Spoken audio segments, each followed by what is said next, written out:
Okay, one man, 160 miles, and countless gators. And oh, by the way, a few thunderstorms too. It's all part of the journey when you're swimming the St. Johns River. So, what would drive a high school teacher into that water? First Coast News reporter Eric Alvarez tracked down that swimmer, Luther Davis, and found out his big journey had a small beginning. Every single raindrop that splashes into the St. Johns River flows north, past cranes and gators, winding through small towns and big cities before washing out into the Atlantic Ocean. Along the way, they also pass Luther Davis, a high school physics teacher and competitive swimmer who's making his way to the coast to feel one with the water.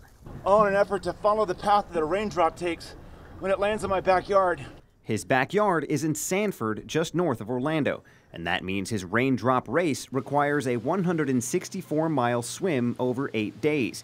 He's doing it to raise awareness about the importance of the St. Johns River system and why we should protect it from pollution and overdevelopment. Not only is it an environmental treasure, it's a giant impact on Florida in terms of what it provides for the local communities and the river basin and whole.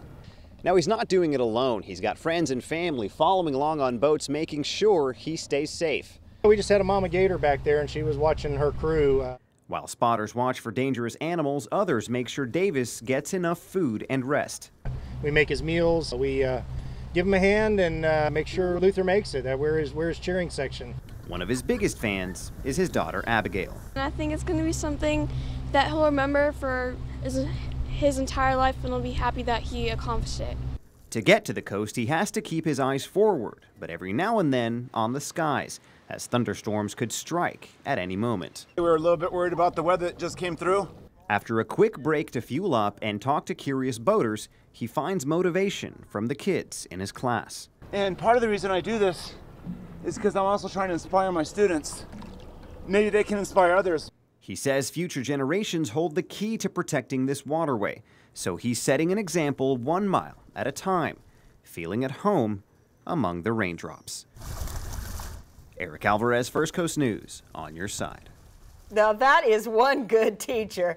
Davis says he swims just about 2 miles an hour and swims about 10 hours a day. He should be getting into Jacksonville later on this week, but you could track his progress on your smartphone. We'll show you how on firstcoastnews.com.